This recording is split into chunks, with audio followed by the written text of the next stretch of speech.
মনে ভয় ধরানো মুহুর্মুহু গুলির শব্দ, যেন ছোটখাটো এক যুদ্ধক্ষেত্র। ঘটনাস্থল রাশিয়ার দক্ষিণের মুসলিম অধ্যুষিত দরিদ্রতম অঞ্চল ককেশাসের দাগেস্তান। স্থানীয় সময় রবিবার সন্ধ্যার আগ মুহূর্তে গুলি আর বিস্ফোরণে প্রকম্পিত হয় কাস্পিয়ান সমুদ্র তীরবর্তী দাগেস্তানের রাজধানী মাখাচকালা ছাড়াও দেরবেন্দ শহরের একাধিক এলাকা। হামলা হয়েছে দুটি ইহুদি উপাসনালয়, দুটি অর্থোডক্স চার্চ ও পুলিশ তল্লাশি চৌকিতে। পুলিশ ভ্যানে হামলার ঘটনায় রাজধানীর কাছাকাছি সেরগোকালা জেলার প্রধান ও তার দুই ছেলেকে শনাক্ত করেছে পুলিশ। হামলাকারীরা আন্তর্জাতিক সন্ত্রাসবাদী চক্রের সাথে জড়িত বলে দাবি করেছেন দাগেস্তানের গভর্নর। স্লিপার সেলে থাকা সব সন্ত্রাসীকে খুঁজে বের করা পর্যন্ত তদন্ত ও তল্লাশি অভিযান চলবে। অবশ্যই বিদেশ থেকে এসব হামলার প্রস্তুতি নেওয়া হয়েছে।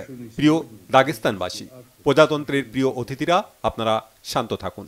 পরিস্থিতি এখন সরকার ও আইন শৃঙ্খলা বাহিনীর নিয়ন্ত্রণে। এমন সময় হামলা হলো যখন খ্রিস্ট ধর্ম অনুসারীদের প্রধান উৎসব পেটেন্টকস্টের আয়োজন চলছিল।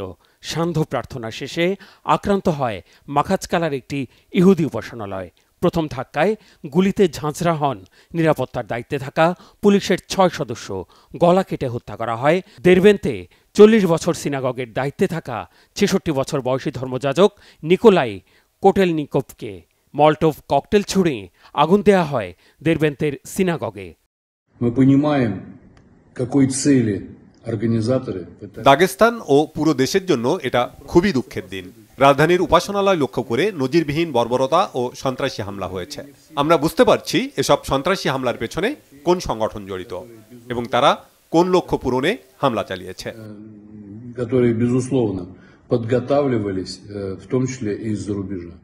সিরিজ হামলার জেরে অভিযানের নামে সন্ত্রাস বিরোধী বিশেষ বাহিনী সোমবার সকাল পর্যন্ত রাতভর অভিযানে রাজধানী মাখাচকালায় 3 জন ও দেরবেন্দ শহরে 2 সন্দেহভাজনকে হত্যা করা হয়।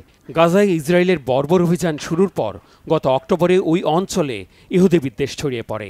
ইসরায়েলের তেল আবিব ছেড়ে আসা বিমানের অবতরণ ঠেকাতে রাজধানী মাখাচকালা বিমানবন্দরের রানওয়েতে ঢুকে পড়েন বিক্ষুব্ধ নগরবাসীর একাংশ। সহিংসতায় আহত হয় অন্তত 10 জন। থমথমে পরিস্থিতি মোকাবেলায় বাড়তি ব্যবস্থা নেয় স্থানীয় প্রশাসন। এরপর মার্চে মস্কোর কাছাকাছি কনসার্ট হলে জঙ্গি গোষ্ঠী আইএসের হামলায় নিহত হয় অন্তত 145 জন। ওই হামলার কাছাকাছি সময়ে মস্কোয় ইহুদি উপাসনালয়ে আইএসের হামলা চেষ্টা নস্যাতের দাবি করে রাশিয়ার নিরাপত্তা সংস্থা এফএসবি। সোমবার থেকে বুধবার পর্যন্ত দাগেস্তানে 3 দিনের শোক ঘোষণা করেছেন গভর্নর মেলিকভ। অর্ধনমিত থাকবে জাতীয় পতাকা, বাতিল হয়েছে বিনোদনমূলক সব আয়োজন। Mehrab Hussain Khan, Bangla vision, news desk.